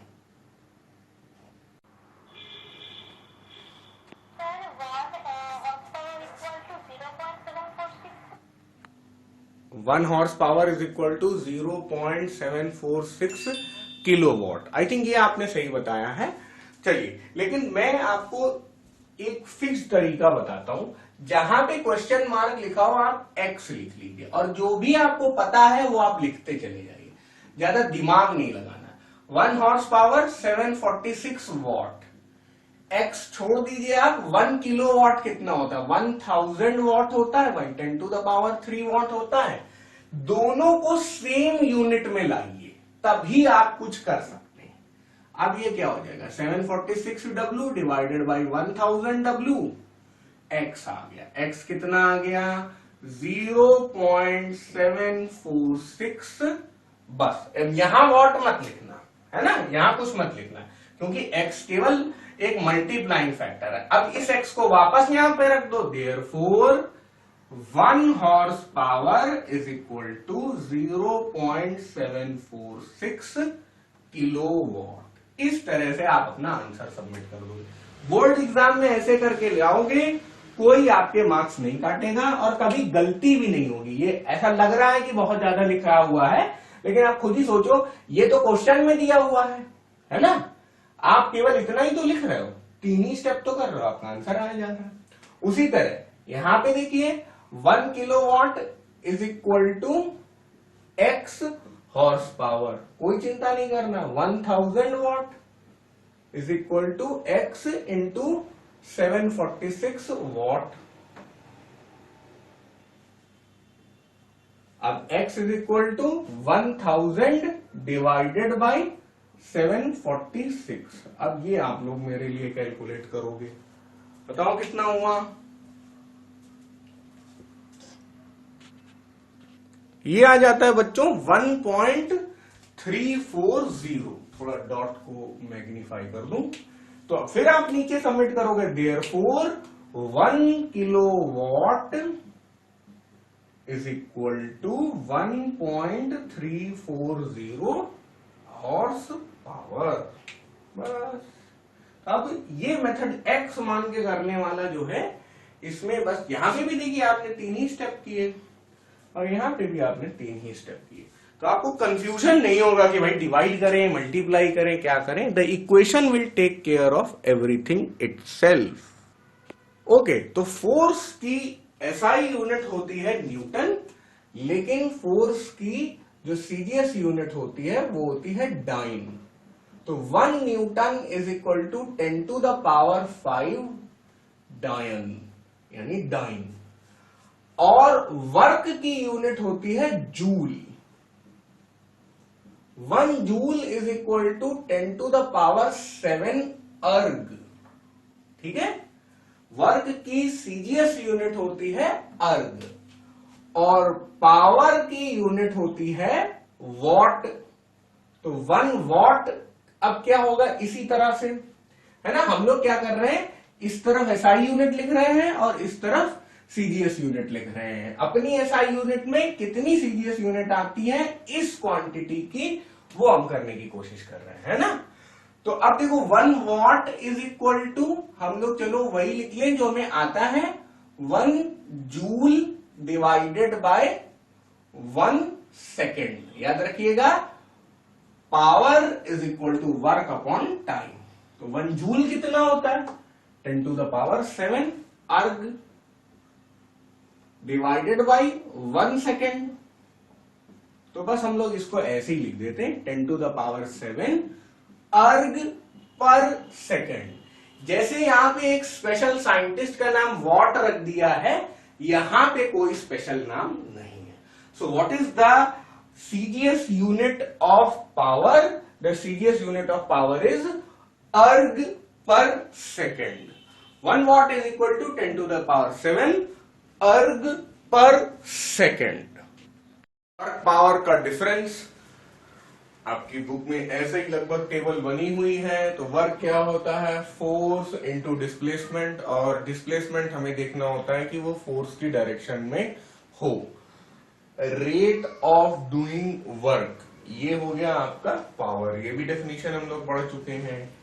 वर्क जो है टाइम पे डिपेंड नहीं करता है, पावर टाइम पर डिपेंड करता है। दोनों की एसआई यूनिट क्या क्या है, इसकी एसआई यूनिट है जूल। याद रखिएगा, जब भी आप साइंटिस्ट का नाम लिखें तो जे कैपिटल ना लिखें, साइंटिस्ट का नाम जब यूनिट के रूप में यूज हो तो जे को स्मॉल लिख रहे हैं आप। उसी तरह यहाँ पे वॉट को हम लोग इस तरह लिखेंगे, ठीक है। और जो एक मैं सिमिलैरिटी भी वर्क और पावर के बीच में बताना चाहूंगा, तो ये डिफरेंस नहीं है, ये सिमिलैरिटी है कि दोनों ही चीजें क्या होती हैं, स्केलर होती हैं। तो जैसे ये बोले state one difference, state two differences and one similarity between work and power, तो आपका क्वेश्चन इस टेबल से सॉल्व हो जाएगा। और आगे बढ़ेंगे। Energy as work done. Energy possessed by a body is the amount of work that it can perform। मतलब कि यार जितना काम कोई बॉडी कर सकती है उतनी उसके अंदर एनर्जी है। यानी कि अगर पूरा काम कर देगा तो सारी एनर्जी निकल जाएगी। जैसे ह्यूमन बीइंग्स हैं भाई, हम लोग अगर वर्क करते हैं तो हमारी एनर्जी डिक्रीज होती है, वही बात लिखी हुई है। When a body does work it's energy decreases, ठीक है। डिक्रीजेस को मैं ऐसे बना दे रहा हूं। When work is done on a body it's energy increases, ठीक है। ऐसा ये जो दो बातें लिखी हुई हैं ये थर्मोडायनेमिक्स में, हीट में भी आपको बहुत ज्यादा देखने को मिलेंगी, बट क्लास 11th में। एनर्जी कैसी है, एक स्केलर क्वांटिटी है, और energy is the capacity of a body to do work. तो वही बात यहां पे मैंने लिखी है, तो यही एनर्जी की definition. What is energy? Energy is capacity of doing work, ठीक है। No work done, no transfer of energy. हम लोगों ने पढ़ा ही था कि अगर फोर्स और डिस्प्लेसमेंट डायरेक्शन आपस में परपेंडिकुलर हो या नॉर्मल हो तो no work is done. No work is done यानी नो ट्रांसफर ऑफ एनर्जी। जैसे अब एक जो हम लोग ने वर्क में पढ़ा था, हम लोग ने ऐसा पढ़ा था कि अपना जो पुली है वो भारी बक्सा लेकर सर पे आगे की तरफ जा रहा है, तो डिस्प्लेसमेंट इस डायरेक्शन में जा रहा है, लेकिन अपना कुली अपने हेड से नॉर्मल रिएक्शन इस डायरेक्शन में। तो कुली कौन सी फोर्स लगा रहा है? नॉर्मल रिएक्शन फोर्स लगा रहा है, और कुली किस डायरेक्शन में जा रहा है? Horizontal direction. तो ये डायरेक्शन और ये डायरेक्शन आपस में क्या है? परपेंडिकुलर है। तो इसलिए इस केस में भले वो लोड लेकर आगे की तरफ जाता जा रहा है, थक भी रहा है, still there is no work done. अब इधर आ गए, मान लीजिए यहां पर मैंने लिखा है body moving in a circular path. तो बॉडी लगातार ऐसे चल रही है, तो इसमें सेंट्रीपिटल फोर्स इस डायरेक्शन में, वही जो टेंशन इन द स्ट्रिंग है, और अपना ये जो डिस्प्लेसमेंट है इस डायरेक्शन में। दोनों कौन सा एंगल बना रहे हैं? 90 डिग्री बना रहे हैं, फिर से नॉर्मल हो गए। इसलिए अगर सर्कुलर पाथ में कोई बॉडी चल रही है then the work done is zero, then the transfer of energy is also zero. जैसे कि कोई इलेक्ट्रॉन न्यूक्लियस का चक्कर लगाता जा रहा है, then the work done is zero.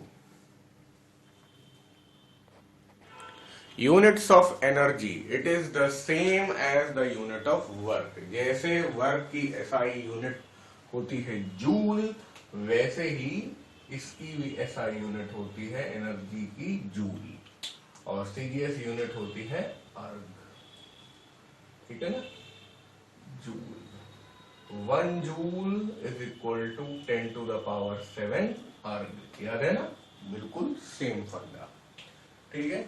अब एसआई यूनिट, सीजीएस यूनिट आपने समझ ली, लेकिन एक और यूनिट जो बहुत पॉपुलर है वो है वॉट आर। तो 1 वॉट आर को समझते हैं हम लोग। 1 watt hour is equal to 1 watt multiplied by 1 hour. 1 hour, 1 watt को मैं ऐसे लिखे ले रहा हूं, ठीक है। 1 डब्ल्यू ऐसे लिखे ले रहा हूं, 1 आर को मैं 3600 सेकेंड लिखे ले रहा हूं, ठीक है।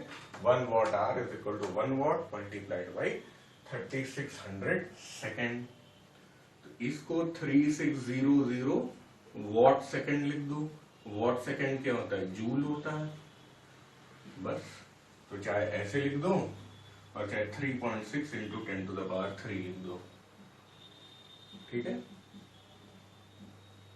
सही है ना। अब उसी तरह आप लोग मुझे जरा किलोवाट आवर का करके दिखाइए, कर लेंगे ना। बिल्कुल वैसा ही है, 1 किलोवाट को आप 1000 वॉट लिख लीजिए, 1 आवर को 3600 सेकंड लिख लीजिए, 36 उसके बाद 1 2 3 और 0 वॉट सेकंड, ठीक है ना।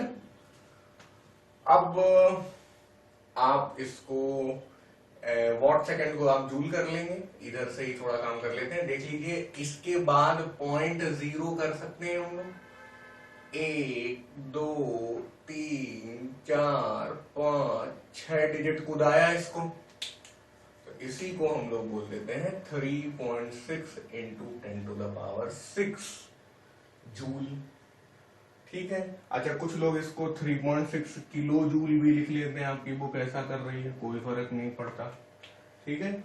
और उसी तरह इसको कोई 3.6 मेगा जूल भी कर सकता है, ठीक है।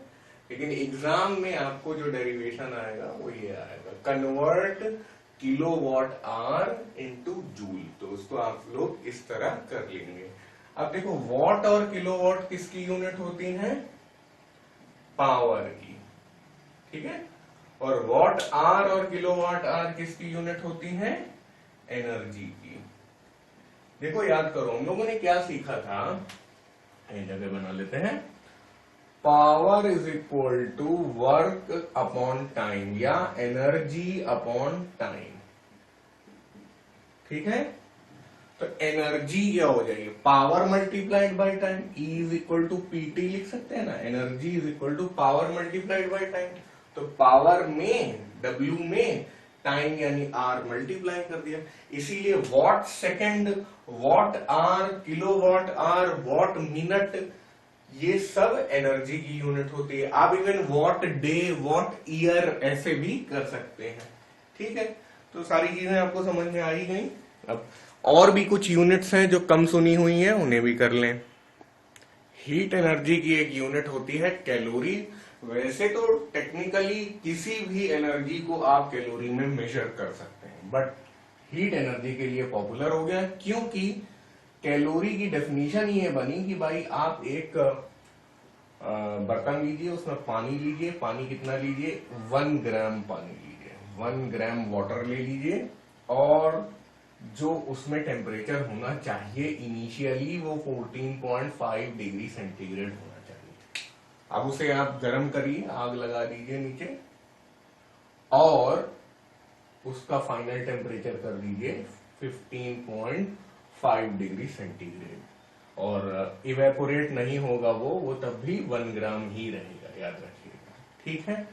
इस चीज को बोला जाता है 1 कैलोरी। ये जो यहां से आपने आग लगाई, जो एक्स्ट्रा एनर्जी दी, 14.5 से 15.5 1 ग्राम पानी को पहुंचाया, इस काम में जितनी एनर्जी लगी उसे हम लोग 1 कैलोरी कहते हैं। जब इसे और चीजों में कन्वर्ट किया गया, जूल में कन्वर्ट किया गया, तो देखा गया 1 calorie is equal to 4.18 joule. उल्टा मत याद कर लीजिएगा। होता क्या है, बच्चों के मन में मिसकंसेप्शन होता है कि यार एसआई यूनिट जो होती है वो बड़ी होती है। ज्यादातर बड़ी एसआई यूनिट के अंदर कई सारी छोटी सीजीएस यूनिट आ जाती। तो बच्चों से पूछो 1 कैलोरी में कितने जूल होते हैं, 4.18। 1 जूल में कितने कैलोरी होते हैं, 4.18।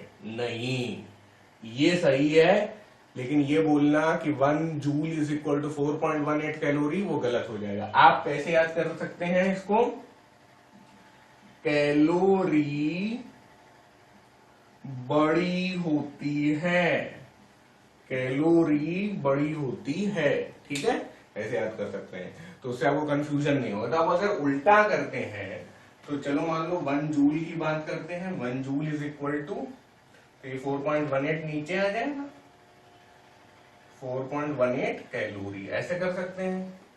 तो 1 जूल इज इक्वल टू हम लोग लिखेंगे 0.24 कैलोरी। ठीक है, इसी चीज को थोड़ा कायदे से लिख देते हैं। 1 joule is equal to 0.24 calorie. ठीक है, तो ये बक्सा याद कर लीजिए, उल्टा भी याद कर लीजिए। क्यों आप ये कैलकुलेट करेंगे, वहां पे टाइम लगेगा आपको, है ना।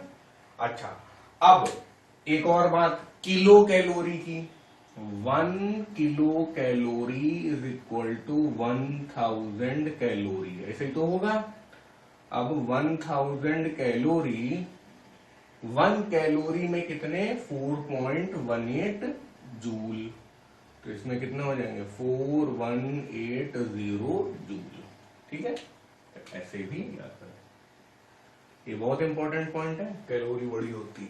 ठीक है, अब आ जाते हैं energy of atomic particles is measured in electron volt. ये मुझे पक्का है कि आप पहली बार सुन रहे होंगे, और इसके बारे में बहुत ज्यादा आपको पढ़ाया भी नहीं जाएगा इस क्लास में, 12th क्लास में पढ़ाया जाएगा, बट फिर भी जितनी आपको जरूरत है वो पूरा मैं बता देता हूँ। सबसे पहली बात तो इलेक्ट्रॉन वोल्ट को उसमें चेंज करने को आ जाएगा, जूल में चेंज करने को आ जाएगा। तो ये बोर्ड एग्जाम में बहुत आता है, वेरी वेरी पॉपुलर। ठीक है, तो डरने का नहीं। 1 electron is equal to charge on 1 electron. 1 electron volt is equal to charge on 1 electron. ये तो याद होगा आपको, नहीं याद है तो याद कर लीजिए। Multiplied by 1 volt. ठीक है ना यार, V is equal to I R, resistance वाला वोल्ट जो होता है वही है। ठीक है, अब चार्ज ऑन 1 इलेक्ट्रॉन आपको याद होना चाहिए 1.6 into 10 to the power -19 coulomb. ठीक है, और मल्टीप्लाइड बाय 1 वोल्ट, तो कूलॉम्ब मल्टीप्लाइड बाय वोल्ट जो हो जाता है वो जूल हो जाता है। वो कैसे होता है, ये काफी बच्चों को कंफ्यूजन था, उसको भी मैं समझा देता हूं। ठीक है, देखिए एक फॉर्मूला होता है, work done is equal to charge multiplied by voltage या पोटेंशियल डिफरेंस। ठीक है, और डिटेल में अगर जाना चाहते हैं, वैसे आपके काम का नहीं है, कि अगर किसी एक वोल्टेज से किसी एक चार्ज पार्टिकल को इंफिनिटी से लेके किसी एक फला वोल्टेज में लाते हैं, तो इस काम को करने में जो वर्क डन होता है उसे हम लोग बोलते हैं 1 वोल्ट। उसे हम लोग बोलते हैं 1 वोल्ट, अगर किसी यूनिट चार्ज को इंफिनिटी से लेके वहां तक लाते हैं। ठीक है, कोई दिक्कत नहीं, आपके कोर्स में नहीं है। आप ये जान लीजिए कि हाँ, वर्क डन जो होता है वो चार्ज मल्टीप्लाइड बाय वोल्ट होता है। तो अब आपको ये थोड़ा सा हजम होगा कि joule is equal to coulomb multiplied by voltage, क्योंकि चार्ज की यूनिट जो होती है वो कूलॉम्ब होती है। आपका माने तो वोल्टेज की जगह पोटेंशियल डिफरेंस लिख लीजिए, बढ़िया से कॉपी कर लीजिए। 1 electron volt is the energy gained by an electron when it is moved through a potential difference of 1 volt। फिर से समझ लेते हैं इन दोनों पॉइंट्स को। जैसे इंफिनिटी में बाई वोल्टेज 0 होगा और ये वाला जो है वो 1 वोल्ट है। अब एक इलेक्ट्रॉन को यहां से लेके यहां तक लाने में जितनी मेहनत लगी, उस एनर्जी को 1 इलेक्ट्रॉन वोल्ट बोल रहे हैं, उस वर्क डन को 1 इलेक्ट्रॉन वोल्ट बोल रहे हैं। बस हो गया। वर्क और पावर में हम लोग डिफरेंस कर चुके हैं, और ये रहा एनर्जी और पावर में डिफरेंस। बुक से ही चोरी कर लिया है मैंने, देख लीजिए अच्छे से। अब आपके मन में सवाल आया होगा कि सर वर्क और पावर हो गया, एनर्जी और पावर हो गया, तो वर्क और एनर्जी में क्या डिफरेंस है। तो देखिए, work is the difference of energy, इसके अलावा और कोई डिफरेंस नहीं है। मतलब कि अगर मान लीजिए दो एनर्जी लेवल है, ये एनर्जी लेवल 10 जूल है, ये एनर्जी लेवल 15 जूल है। तो यहां से लेके यहां तक आने में वर्क डन होगा 5 joule. Work done is the difference of energies. इसके अलावा और कोई रूल नहीं है। बहुत जगह आपको महसूस होगा कि आप वर्क और एनर्जी दोनों में डिफरेंशिएट कर ही नहीं पा रहे हैं, और ना कर पाए कोई प्रॉब्लम नहीं है।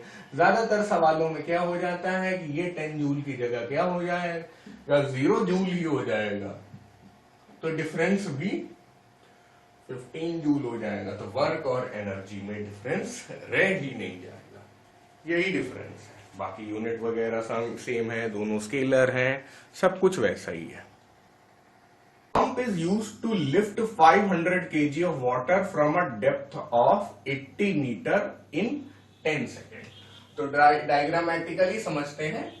डेप्थ आपकी मतलब ये मान लीजिए वेल जैसा होगा, और इस वेल से हम लोग 80 मीटर डेप्थ से पानी ऊपर लेकर आ रहे हैं, ठीक है। इस काम में टाइम कितना लग रहा है, 10 सेकेंड लग रहा है। और पानी इसमें मतलब वेल है तो पानी मतलब बहुत ज्यादा होगा, इनफाइनाइट होगा। 50 लीटर के सामने वो वॉल्यूम बहुत ज्यादा होगा।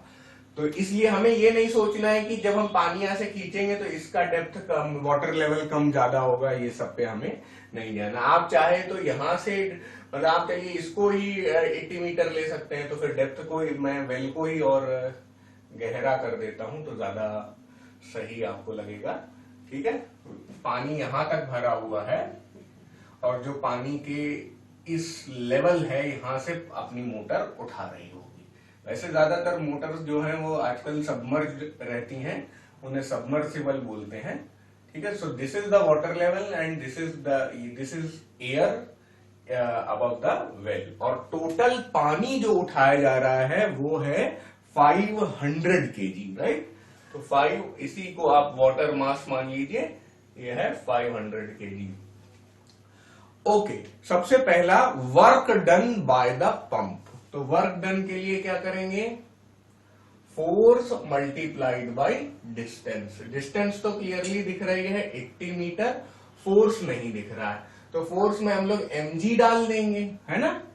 तो वही है work done is equal to mgh कर सकते हैं हम लोग यहाँ पर। वही एनर्जी, वही पोटेंशियल एनर्जी का फॉर्मूला हो जाता है।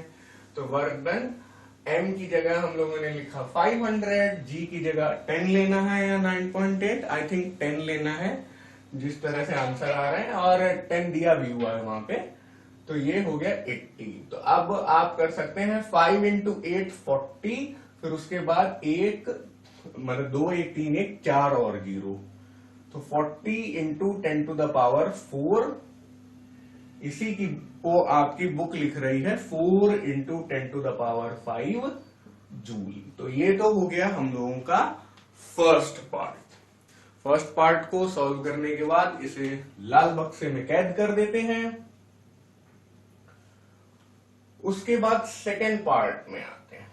सेकेंड पार्ट क्या मांग रहा है, the power eight which the pump works, मतलब कि पंप का आउटपुट पावर बोल रहा है, ठीक है। और फिर तीसरा पार्ट है the power rating of the pump और इफ इट्स एफिशिएंसी इज 40%। अब चलिए पावर रेटिंग वगैरह ये सब इस क्वेश्चन से काफी अच्छे से समझ में भी आएगा। ए और बी बोल रहे हैं ये लोग, तो हम लोग भी ए और बी बोल लें। सब भी तो सबसे पहले कि पंप ने क्या पावर किया, क्या पावर दिया एक तरीके से। तो power is equal to work divided by time. Work कितना था, 4 into 10 to the power 5। Time कितना लिया, याद रखिए 10 सेकेंड। तो ये हो गया 4 into 10 to the power 4 what, ठीक है। तो 4 into 10 to the power 4 what आया। आपने इसको 40 into 10 to the power 3 भी लिख सकते हैं। इसी को इन्होंने 10 to the power 3 वॉट को किलो वॉट लिख दिया। तो पावर हम लोग इस तरह से निकालिए, दिस इज द पावर, कैसी power, power output, this is the power output. भाई इतना काम कर दिया ना अपनी मोटर ने, इतना काम कितनी देर में किया, 10 सेकेंड्स में किया, तो उसके हिसाब से पावर हम लोगों ने कैलकुलेट कर ली 40 किलोवाट। बट पावर इनपुट इससे कहीं ज्यादा होनी चाहिए। तो चलिए अभी थोड़ी जगह साफ करते हैं। होता क्या है बच्चों कि कभी भी कोई मशीन होती है तो वो पावर आउटपुट कम देती है, पावर आउटपुट कम देती है और पावर इनपुट ज्यादा लेती है। ऐसा इसलिए होता है क्योंकि कोई भी मशीन 100% एफिशिएंट नहीं होती, यानी कि वो क्या करती है, इलेक्ट्रिसिटी ज्यादा कंज्यूम करती है, लेकिन उसकी वजह से per unit time work done कम होता है। आप इस तरह समझ लीजिए। तो अब ये मशीन इन्होंने क्वेश्चन में कितना बोला है, 40% एफिशिएंट है, 40% एफिशिएंट है। यानी कि अगर 100 यूनिट्स एनर्जी लेगी या 100 यूनिट्स पावर लेगी तो ये 40 ही वापस दे पाएगी, यानी कि 60 यूनिट्स इलेक्ट्रिसिटी का वेस्टेज हो जाएगा, वो यूजफुल नहीं हो पाएगी। इसीलिए एफिशिएंसी का फॉर्मूला होता है useful power divided by power input या power output divided by power input, चाहे जैसे बोलिए। अपने केस में हम लोग 40 किलोवाट पावर आउटपुट निकाल चुके थे। एफिशिएंसी आपको 40 दी गई है तो 40% दी गई है तो 40/100 लिख दीजिए। इसको आप x, आउटपुट तो आपको 40 दिया ही हुआ है, 40 किलोवाट। पावर इनपुट आप उसे x मान लीजिए। तो अब ये देखिए 40 कट गया, सीधे x आपका कितना आ जाएगा, 100 किलोवाट। अब आपके क्वेश्चन ने बड़े अच्छे तरह से पुटअप किया है लैंग्वेज में। उन्होंने बोला है कि the power rating of the pump if its efficiency is 40%। तो चिंता मत करिए, यही होती है पावर रेटिंग। पावर रेटिंग का क्या मतलब होता है, आपके जब आप ये वाली मोटर बाजार में खरीदने जाएंगे तो उसमें लिखा रहेगा क्या, 100 किलोवाट और 220 वोल्ट, ऐसे लिखा रहेगा। इसका मतलब, इसी को बोला जाता है rating, rating of any machine, यही है रेटिंग, पावर रेटिंग या रेटिंग। इसका मतलब यह है कि अगर घर में जो इलेक्ट्रिसिटी सप्लाई है वहां पे 220 वोल्ट मेंटेन किया गया है वोल्टेज, जो कि होता ही है घर में हमेशा। आप स्टेबलाइजर से अगर मेजर करें तो 220 वोल्ट के ही आसपास वोल्टेज होता है। 210 हो सकता है, 230 हो सकता है, उससे बहुत ज्यादा फर्क नहीं पड़ता है। जो इंडियन गवर्नमेंट है या आपकी स्टेट गवर्नमेंट है वो मेंटेन करती है कि सभी घरों में 220 वोल्ट पहुंच जाए। 220 से बहुत ज्यादा वोल्टेज होगा तो हमारे अप्लायंसेस खराब हो जाएंगे, और उससे अगर कम वोल्टेज होगा तो हमारा अप्लायंस अपनी फुल पोटेंशियल पे काम ही नहीं कर पाएगा। जैसे कि अगर वोल्टेज मान लीजिए 100 वोल्ट आ रहा होता तो ये मोटर 500 केजी खींच ही नहीं पाएगी, हो सकता है मोटर कुछ भी ना खींच पाए। ठीक है, तो इसका मतलब ये जो मोटर है, ये पावर पंप जो है, वाटर पंप जो है, ये बाजार में 220 वोल्ट 100 किलोवाट के रेटिंग से मिलेगा, और वहां आप देख लेंगे कि भाई इसको अगर हम खरीदेंगे तो हमें 100 किलोवाट पावर कंजम्पशन के लिए तैयार रहना होगा। दूसरी बात, 40% भी अगर उसमें लिखा होगा, वो लोग वैसे लिख के नहीं देते हैं 40%, लेकिन आपको तैयार होना होगा कि 100 किलोवाट बिजली ये खाएगा, पर हमें काम ये 40 किलोवाट का ही करके देगा।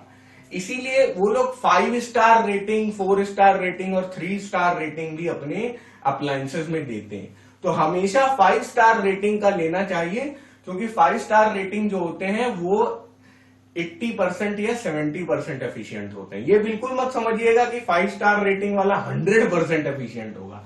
कोई भी अप्लायंस 100% एफिशिएंट नहीं होता। ठीक है, और वैसे वो लोग स्टार रेटिंग ही देते हैं, डिस्क्लोज नहीं करते हैं कि हमारा अप्लायंस कितना परसेंटेज एफिशिएंसी देगा। नहीं तो फिर बाजार में कम एफिशिएंसी वाले तो कोई फिर खरीदेगा ही नहीं, है ना। और जो कम एफिशिएंसी, कम रेटिंग वाले होते हैं वो थोड़े सस्ते आते हैं, बट उनका पावर कंजम्पशन ज्यादा होता है, तो अल्टीमेटली बिल आप ही को जमा करना है। सो अब हम लोग ये समझ गए कि पावर इनपुट 40 किलोवाट है और पावर आउटपुट 100 किलोवाट है, तो हमारी जो पावर रेटिंग मोटर की हो गई 100 kilowatt. So this question is done now.